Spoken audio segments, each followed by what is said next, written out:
Kalau orang bilang euforia, wah ini market akan tembus pada saat harga menjelang 9.000. Semua orang bilang ini akan ke 10.000, akan naik terus. Perhatikan, yang bikin naik market ini apa? Saham apa?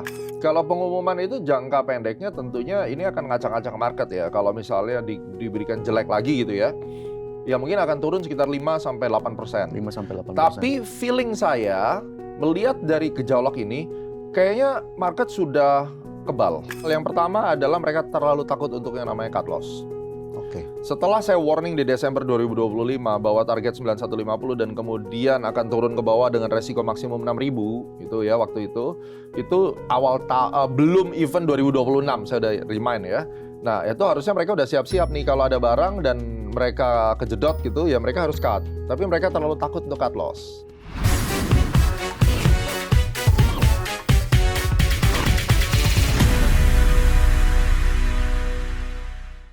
Halo Sobat Investor, Sobat IDX Channel kembali bergabung bersama kami dalam podcast The Cuan IDX Channel. Dan masih bersama saya Fajar Wayon, tentunya akan ada narasumber hari ini yang juga akan kita gali insight-nya seperti apa. Kemudian pandangannya, kemudian juga mungkin ada data-data yang disampaikan yang bisa membuka mata kita terkait dengan perkembangan pasar modal terkini. Baik, sebelum kita gali lebih lanjut, tentu ada sedikit informasi yang ingin saya sampaikan ya Sobat Investor, Sobat IDX Channel. Tentu kita tahu di tengah dinamika pasar global dan derasnya arus informasi di market saat ini ya, Sobat Investor dan trader saat ini dihadapkan pada kondisi yang semakin menantang. Pasca pengumuman MSCI, pergerakan sejumlah saham menjadi sorotan, volatilitas meningkat, dan banyak pelaku pasar bertanya, apakah ini peluang atau justru sinyal untuk lebih waspada?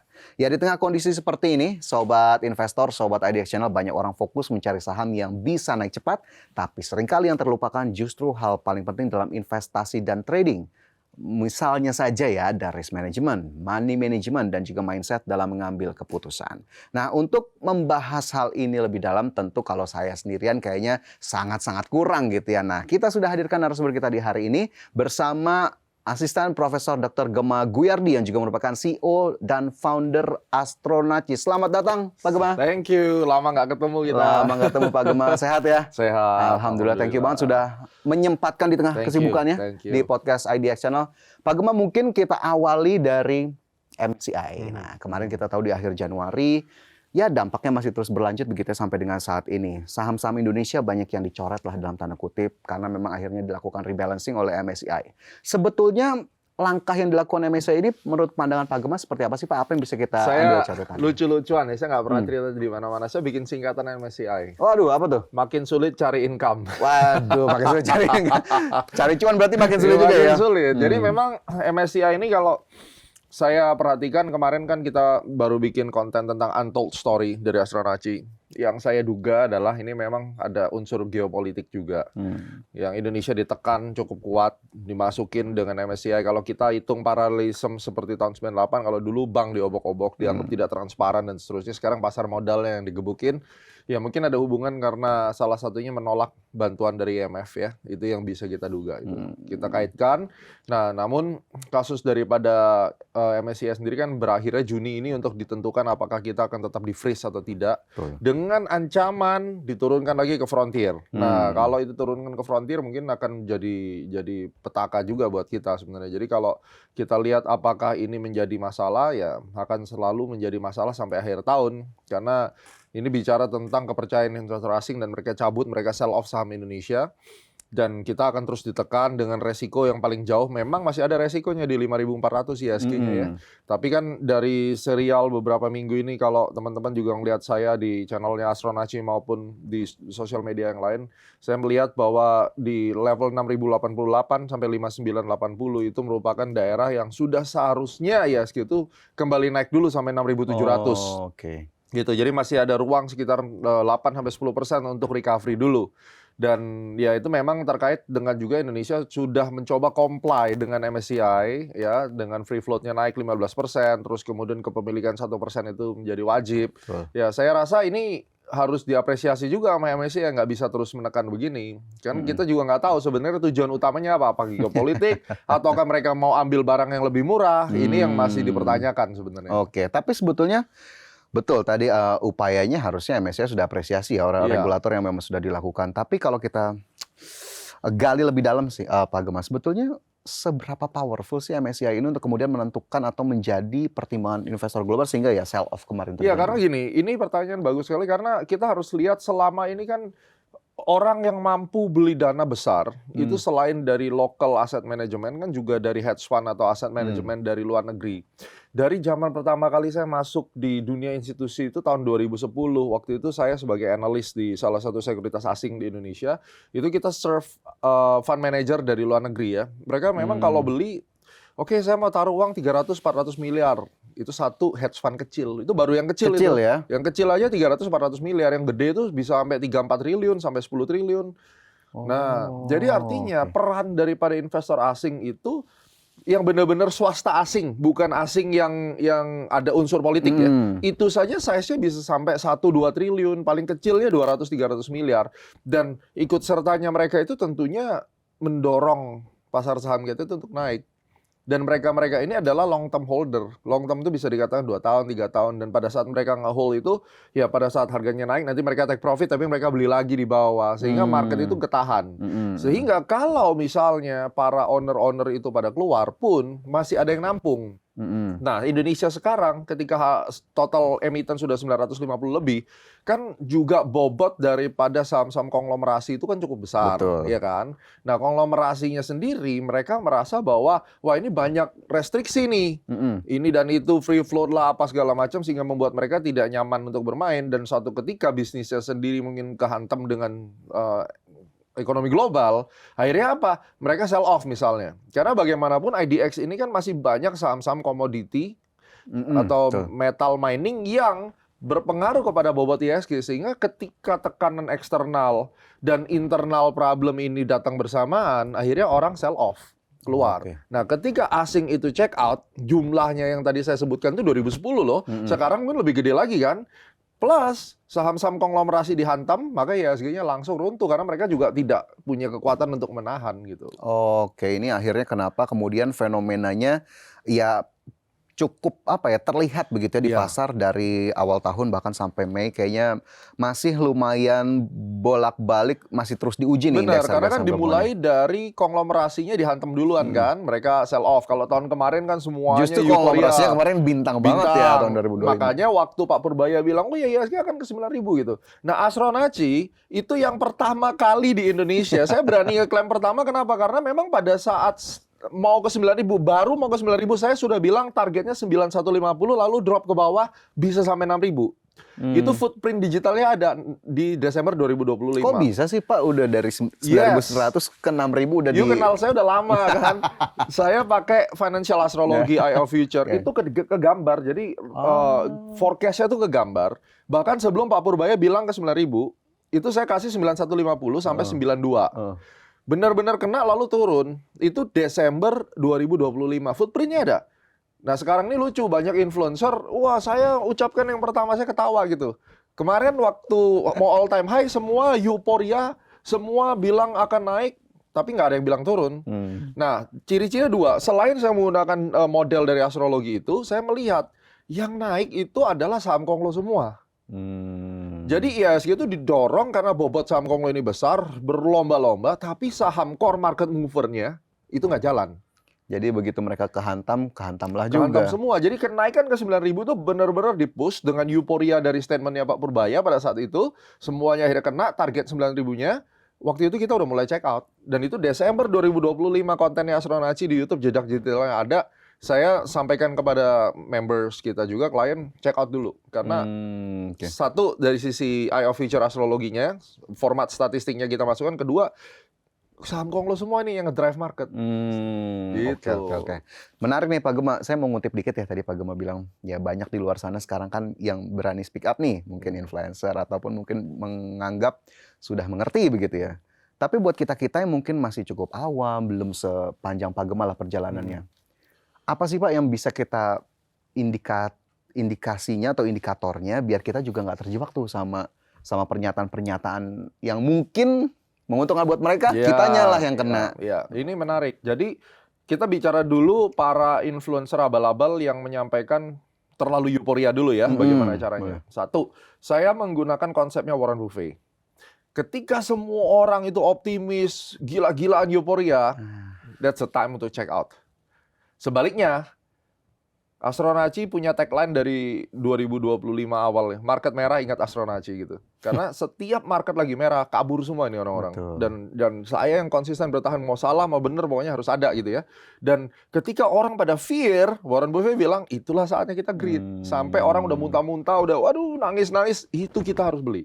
Itu yang pertama. Yang kedua, kalau orang bilang euforia, wah ini market akan tembus pada saat harga menjelang 9.000. Semua orang bilang ini akan ke 10.000, akan naik terus. Perhatikan, yang bikin naik market ini apa? Oke. Saham apa?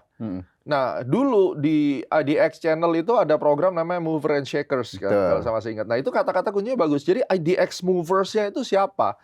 Harusnya yang ngedorong market benar-benar solid naiknya itu adalah saham-saham yang memiliki core bisnis bagus dan menjadi backbone utama. Bukan hanya segelintir saham gorengan yang berlomba-lomba naik ngangkat IHSG. IHSG bisa keangkat karena kebetulan dia kapitalisasinya gede misalnya ya. Tapi ini saham receh semua yang kebetulan dikuasai hanya 1 atau 2 atau 3 konglomerasi terus naik bersama-sama. Ini rapuh. Oke. Nah, yang ketiga, Anda juga bisa lihat target weekly chart itu targetnya resisten utama weekly di berapa dan ada divergence atau penurunan volume atau enggak. Kalau naik sih naik, tapi begitu volume atau momentumnya kelihatan dia declining momentum ketika harga naik, itu siap-siap check out. Oke. Gitu. Ini berarti jadi kita bisa pinter nih di tengah Benar. banyaknya arus informasi, mungkin rekomendasi sana sini ya 3 panduan dari Tiga Pak Gemma panduan. boleh kita jadi catatan Iya, lah ya. itu secara general gitu. Yang paling penting kita lihat lah sektor apa yang ngedorong gitu. Dan yang kejadian paling sulit itu memang tahun ini karena biasanya kalau market crash sekarang kan 35% nih turunnya, Covid tuh 65%. Average di Indonesia market crash mini crash itu 25-27%. Itu terjadi setiap 2 tahun. Yang kali ini itu lebih besar dari semua crash tapi lebih kecil dari Covid yang 2020. Baru setengah jalan ya. 2008 itu lebih gede lagi tuh turunnya. Nah, berarti kita perhatikan ini kalau misalnya harga sudah naik jauh, bakal turunnya seberapa?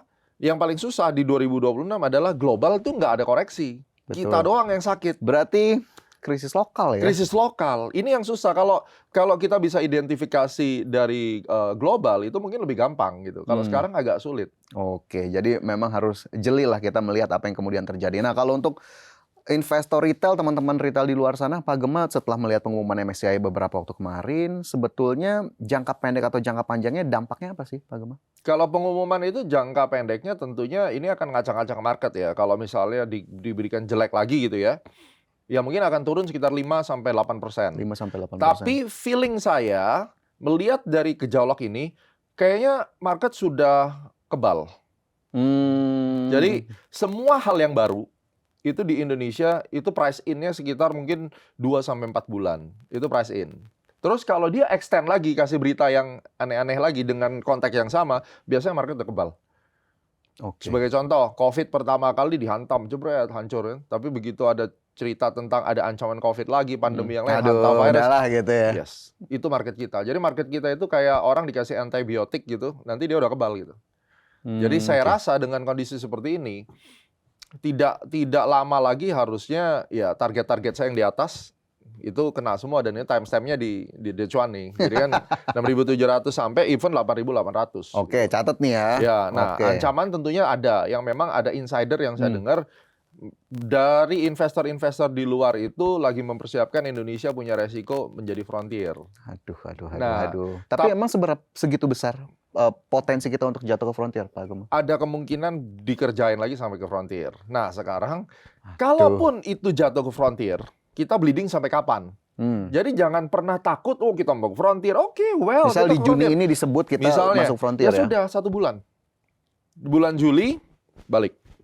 Karena kita cuma punya waktu kesempatan turun cuci bersih itu sampai Juli. Why, Pak Gemma? Kenapa? Siklusnya. Oh, oke. Jadi turun atau naik itu ada waktunya. Mau turun seberapa pun ada waktunya. Jadi model astrologinya saya itu, lucunya waktu itu saya bilang apa? Masalah Iran itu akan selesai Mei minggu kedua sampai Juni minggu kedua. Range-nya. Which kita sekarang ya udah mulai dengar lah Hari ya. ini kita podcast ini ditentukan Salat Hormuz dibuka. Itu menarik. Dan itu saya ada grafnya, teman-teman pasti udah pernah lihat dan itu range-nya di situ. Nah, berarti sekarang tekanan eksternal itu sudah mulai reda. berarti next-nya adalah MSCI. MSCI. Kalau dilanjutkan dia mau turun, maka di bulan Juli itu terakhir. Juli terakhir, karena memang Juni ini kita masih menunggu bagaimana kemudian hasil Juli review. itu terakhir. Jadi kalaupun dia ngomong mau jelek, jebol lagi ya IHSG-nya. Tapi harusnya dia naik dulu, dipompa dulu ke mungkin ke 6.700 lebih. Habis itu baru disikat lagi ke bawah. Nanti paling lama the new accumulation-nya paling lambat di bulan Juli itu sudah harus lay down terus mulai up. Biar nggak panik gimana nih Pak Gema, teman-teman atau mungkin sobat investor IDX Channel? Nah, kita tahu sepanjang sejarah tidak ada market koreksi besar atau crash besar yang tidak diikuti dan all time high. Kita sudah belajar 2008, ya 2011 itu waktu perang Middle East, 2013 tapering, 2015 slowing economic growth, COVID 2020, 2024 juga ada crash 22%, terus kemudian 2025 itu terkait dengan tarif war, terjadi di awal waktu Idul Fitri 2025, Iya, betul. diikuti dan all time high ke 9.000. Betul. Semuanya all time high. Semuanya recover. Justru ini udah kita ancang-ancang nih, akan Yes. ada masanya kita sampai situ lagi. Iya betul. Ah, Jadi oke. ketika pun target bawah dihajar ke bawah, hey cari dong saham-saham market movernya apa. Jangan sibuk ngurusin, oh pemerintah begini, pemerintah begitu. Lu tuh mau trader, ya investor atau mau menjadi penghujat negara. Kan yang kita lihat sekarang, influencer pun banyak yang akhirnya beralih profesi dari yang awalnya ngasih tahu saham, sekarang jadi influencer untuk hate speech ke pemerintah. Hey, ini market kita. Mau seburuk apapun government kita, ini ladang pangan kita. Ayo kita fokus cari saham yang bagus, kita beli dan kita simpan dapat duit. Oke, setuju. Karena memang masih banyak yang bisa kita lihat sisi positifnya lah market kita begitu ya dibandingkan nyari negatifnya terus. Nah, kalau untuk upayanya regulator kita sendiri begitu ya, kan kemarin MSCI memang nyorot ini aksesibilitas, bagaimana free float, kemudian HSC gitu ya. Nah, ini sebetulnya apalagi yang harus dilakukan? Apakah sebetulnya masih ya tadi ya permintaannya masih banyakkah atau kebanyakankah atau sebetulnya kita udah cukup lah sampai sini aja nggak usah yang terlalu. Menurut saya regulator sudah bekerja dengan baik untuk mencoba untuk comply. Itu compliance sudah dilakukan ya, apalagi dengan Bu Kiki sekarang ada di OJK juga. Beliau sangat concern saya rasa dan Pak Purbaya juga concern untuk mengurus hal-hal inilah. Artinya mereka juga bukan resist dan mereka juga mencoba mengakomodir. Jadi kalau sampai MSCI ini mintanya lagi kebangetan ya, minta macam-macam lagi, menurut saya itu sudah bukan lagi permintaan normal, Betul. tapi ini ada permainan sebenarnya untuk menjagal market kita dengan alasan politik dan seterusnya. Yang mana kita sebenarnya tidak terlalu fokus ke sana. Jadi topik pembicaraan kita adalah apakah MSCI yang diminta itu cukup terlalu banyak? Yes, menurut saya normal ya, Masih normal, masih oke. normal. Tapi kalau lebih dari ini ya you have something gitu. Dan pemerintah menurut saya melalui regulator kita sudah mencoba yang terbaik untuk mengikuti. Jadi saya rasa ya sudah selesai gitu. Dan sekarang valuasi dari saham-saham kan udah terdiskon luar biasa. Saya yakin mereka juga mulai masuk, apalagi rupiah juga sedang melemah. Mereka murah sekarang kalau mau beli saham kita. Oke. Gitu. Oke. Ini tentu menjadi catatan tersendiri. Nah, kalau nyinggung rupiah dikit, Pak Iya. Gema kan kita, kemarin bahkan sempat menyentuh level terendah sepanjang sejarah begitu ya, 17.700-an. Sebetulnya apakah kita memang harus worry itu kah? Atau ini masih on the track, Pak Gema? Kalau saya bilang ini sudah masuk tahap worry. Worry. Karena sweet spotnya rupiah itu di 15.000. Makanya kenapa Pak Purbaya mau bawa ke 15.000. Saya ada hitungannya. Nah, kalau dia di 17.800, itu kita banyak orang bilang begini, oh rupiah kalau melemah makin bagus.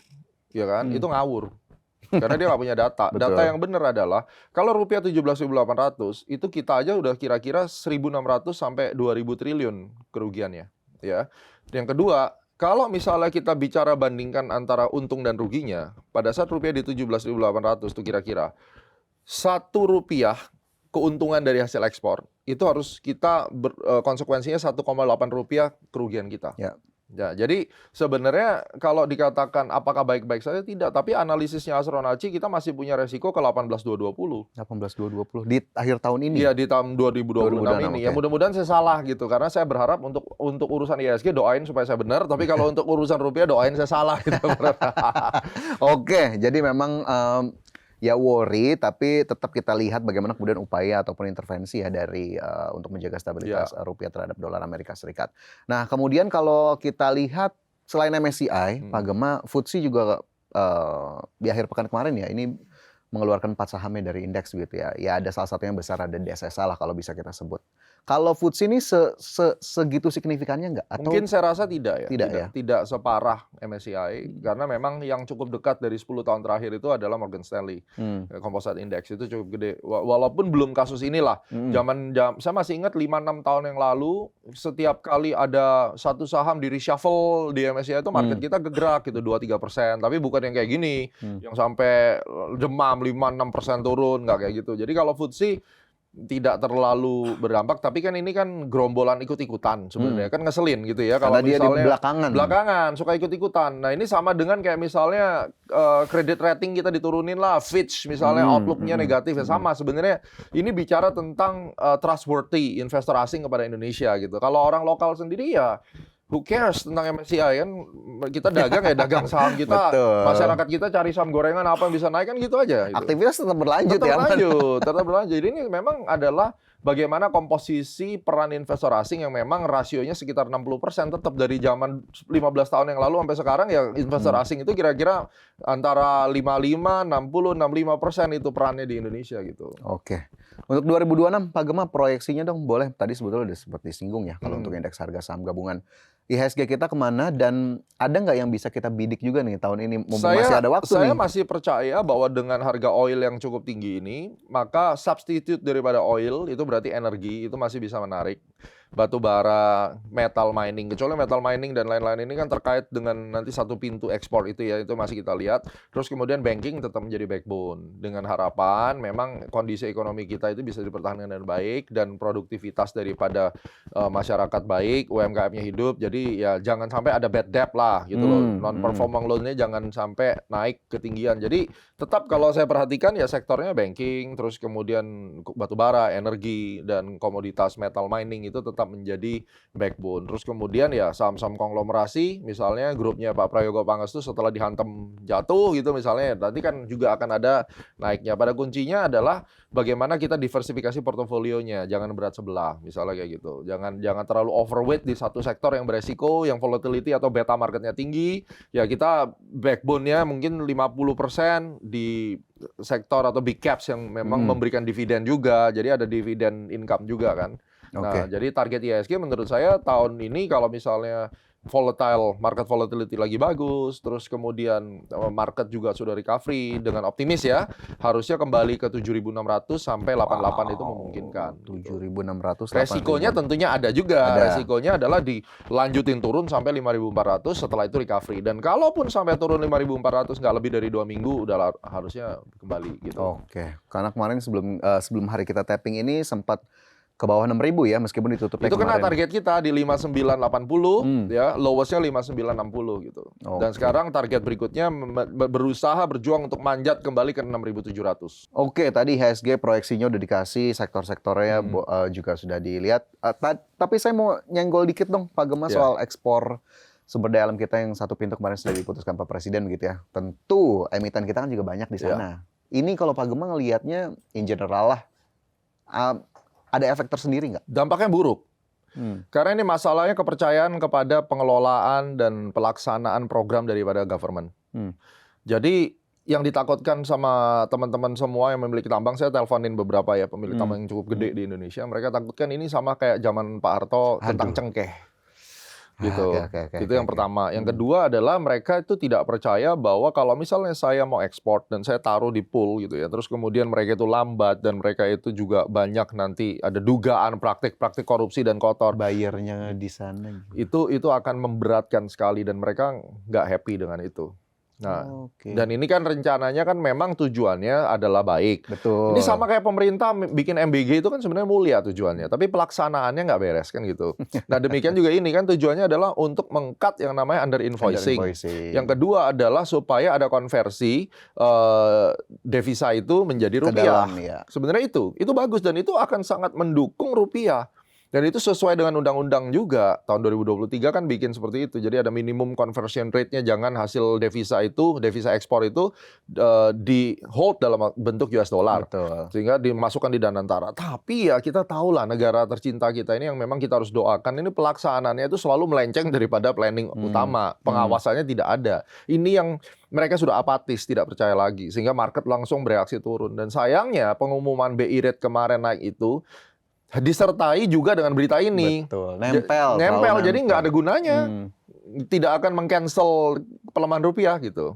Oke, jadi worry-nya ada padahal BI sedang upaya untuk trust-nya dinaikkan lagi. Ditambahin kasus ini kan gitu. Oke, untuk investor-investor yang punya portofolio di Taman, jadi ada saran tersendiri nggak? Ini saya juga lagi melihat nih, karena apa weekend kemarin ini kita lagi tapping hari Senin ini, weekend kemarin katanya kan, wah bagus di cancel sampai akhir tahun, tapi nggak lama lagi keluar berita bahwa itu hoax. Itu udah bermain seperti Donald Trump nih, ya kan? Aduh. Jadi ya saya lagi melihat reaksi pasar. Oke, jadi masih dicermati Masih dulu nih ya? dicermati karena juga belum terlihat gerakannya, karena kan yang paling ditunggu-tunggu adalah kalau nikel itu di exempt, jadi yang produksi nikelnya yang tetap jalan seperti biasa, yang lainnya mungkin kita masih bisa bertahan di metal miningnya gitu. Karena kemarin memang baru CPO, kemudian batu bara dan besi ferroalloy betul, ya. Betul. Oke. Ya udah kalau memang si nikelnya tins nikel misalnya masih bisa ekspor seperti biasa, ya udah beli saham itu aja lah gitu. Oke, ini contoh aja ya, contoh aja contoh. teman-teman ya. Mungkin bisa dilihat juga karena memang kemarin lumayan berdarah Pak Gema setelah pengumuman itu beberapa saham metal mining terutama yang komoditasnya memang sudah disebut oleh pemerintah. Nah itu kemarin lumayan ya, tapi memang 1-2 hari awal wajar lah ya respon pasar seperti itu. Oke, kemudian kalau kita ngomongin risk management. Risk management, Pak Gema, apa yang kemudian sering disepelekan sama kita-kita nih, apalagi anak muda nih yang memang baru mulai investasi, yang sebetulnya harusnya itu nggak boleh lu tinggalin, nggak boleh kita tinggalin. Ada dua hal. Yang pertama adalah mereka terlalu takut untuk yang namanya cut loss.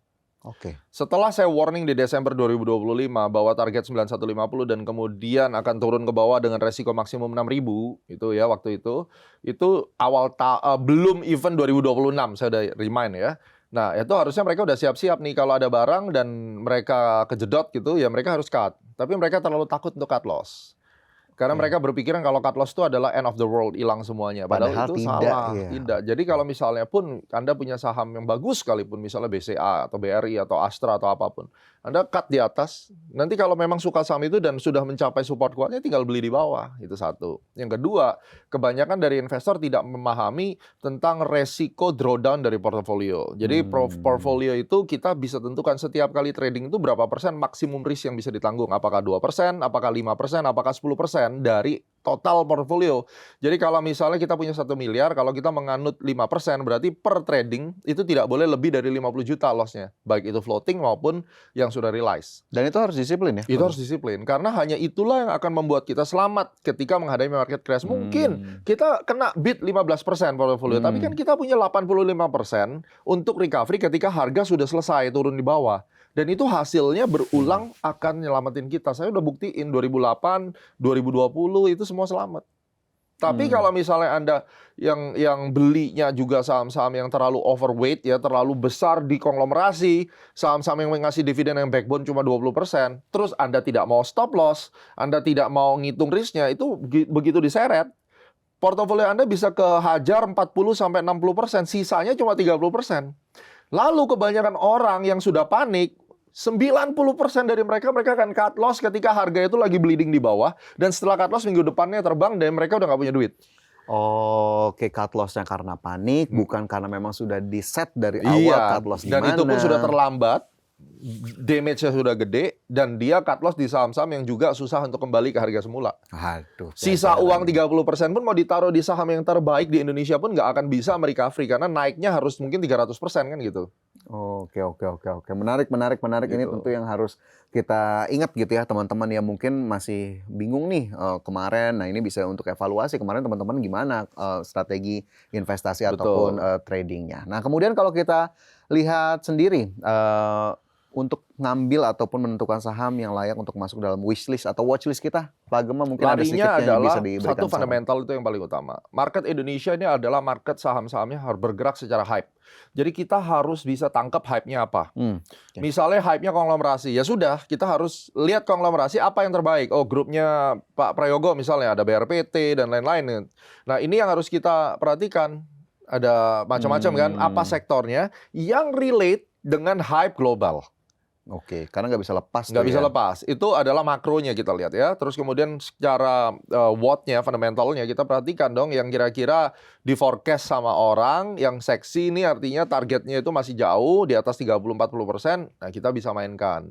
Nah, kemudian kita juga lihat money flow-nya di situ seperti apa. Baru kita perhatikan nanti dari sektoral itu top down ya, terus kemudian udah pilih sahamnya, terus secara teknikalnya itu di harga berapa yang murah. Dan baru Oke. nanti di dimensi yang berikutnya itu adalah tanggal berapa saya bisa beli. Itulah Astronaci bermain di situ gitu. Berarti Jadi kita bisa ngintip-ngintip dong ya apa yang kemudian Astronaci mungkin bisa dong, rilis bisa tiap minggu dong. atau tiap Betul, bulan. betul. Oke. Dan kita juga perhatikan kayak jangan lupakan sektor yang memang atau saham yang memang menjadi backbone-nya IHSG itu apa. Market leadernya apa. Nah, itu yang Oke. kita perhatikan dan itu kan seasonal gitu. Nggak setiap waktu sama gitu. Oke, ini menarik juga karena kemudian biar kita dari watchlist-nya aja sudah tertata gitu. Tertata. Kita sudah tahu apa yang kemudian Betul. tinggal eksekusinya nanti Eksekusi. ya lagi-lagi bisa dipertimbangkan lagi ya sesuai dengan profil risiko Betul. masing-masing. Kemudian Pak Gema, kayaknya sudah cukup banyak tuh soal saham-saham yang serius-serius. Saya mau geser dikit lah ke yang Iya. agak santai gitu ya. Kalau harus ya masih soal saham sih, harus mengoreksi satu narasi saham populer kalaupun ada. Narasi apa yang pengen Pak Gema luruskan? Yang mungkin sering beredar di masyarakat, sering beredar di kalangan anak-anak muda, ada nggak? Saham itu bukan untuk tempat pelarian.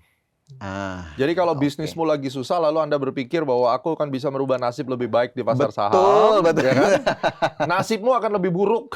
Gitu. Dia nggak tahu aja cerita yang lebih parah dari itu ya. Benar. Jadi Oke. saham itu sebenarnya adalah untuk pemanis supaya bisnis kamu yang ada sekarang dapat modal tambahan. Jadi bukan menjadi main, terus kemudian Anda bisa ikut-ikutan, bisa gila-gilaan cari saham-saham yang naiknya sampai ribuan persen. Itu jackpot. Dan jackpot itu tidak datang tiap hari.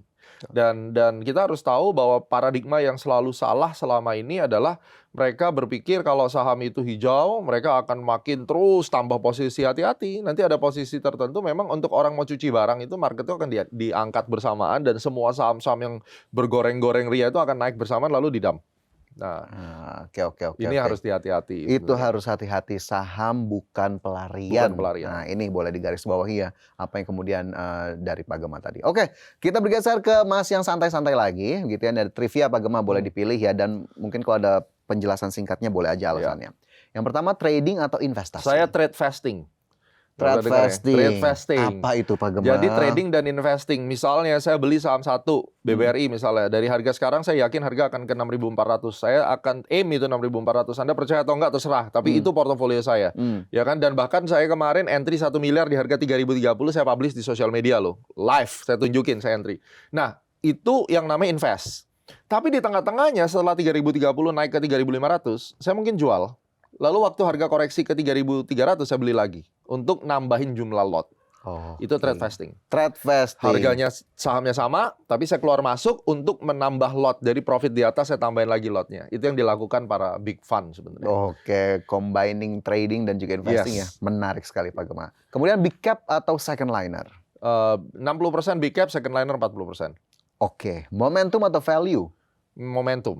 Momentum. Kalau nggak ada momentum kayaknya gimana gitu ya? Iya, Scalping atau swing? swing, Averaging down atau cut loss? cut loss. Cut loss tadi udah disebut juga. Fundamental atau technical? Keduanya otomatis. Nggak bisa tuh ya. Nggak gitu. bisa dipisah. Nggak bisa ya. Kita cuma nganut fundamental aja nggak bisa. Technical aja Nggak bisa. Oke. Harus keduanya. Dua-duanya. Oke, kemudian selanjutnya nih kita udah menuju akhir nih Pak Gema. Ini sebetulnya kalau ngobrol sama Pak Gema mungkin 2 jam sendiri nggak bisa. Kita harus selesaikan karena durasi kita terbatas. Siap. Boleh kasih quote of the day dong Pak Gema untuk kemudian menginspirasi investor-investor muda di luar sana ataupun sobat IDX Channel ya biar lebih lebih tangguh lah menghadapi pasar modal gitu. Jangan gunakan keterbatasanmu untuk menilai dunia yang tak terbatas. Itu selalu. Jadi banyak yang kamu belum tahu, banyak hal-hal yang kamu tidak tahu. Jangan sok tahu lah di market. Semua orang yang sok tahu di market merasa dirinya paling hebat, paling benar, pasti dihajar sama market. Saya udah ngalamin 2008. Baru belajar udah merasa Pernah ngerti sok tahu ini. juga. Pernah sok tahu, itu semua sudah kita lalui. Jadi jangan sok tahu di market dan banyak hal yang kamu belum tahu. Ketika saya udah bilang saya menggunakan financial astrology, jangan diketawain karena banyak benernya kan. Jadi lebih baik kita berdoa bersama-sama untuk market kita dan khususnya sekarang saya sampaikan stop menghujat pemerintah karena menghujat itu tidak bisa membuat IHSG ke 9.000. Yang bisa kita lakukan untuk ISG ke 9.000 adalah doakan pemerintah, doakan negara kita, doakan IDX untuk bisa segera pulih. Itu lebih berguna. Wow, banyak sekali. Boleh dong tepuk tangan untuk Pak Gema, teman-teman. Thank Luar you. biasa. Ini banyak banget yang bisa kita ambil jadi catatan gitu. Pak Gema, sebetulnya masih banyak yang bisa kita gali, tapi ya sayang sekali durasi kita terbatas. Pak Gema, nanti kalau kita ada waktu lagi boleh ya Boleh, kita panggil lagi thank ya di you. podcast ini. Ya, mungkin Kehormatan ada buat saya. hal-hal yang lebih seksi atau lebih panas untuk Lebih kita panas bahas. kita bahas. Pak Gema, thank you banget Thank hari you, ini thank sudah you hadir so di podcast much. The Cuan IDX Channel. Sukses terus Pak Gema, Thank sehat you. selalu. Terima kasih semuanya. Dan Sobat Investor, tentu kita akan hadirkan obrolan-obrolan yang juga nggak kalah menarik di episode-episode ataupun edisi-edisi podcast The Cuan IDX Channel berikutnya. Saya Fajar Woyong, terima kasih, sampai jumpa. Pak Gema, thank you banget. Thank you Luar biasa, banget. boleh minum Pak Gema? Iya.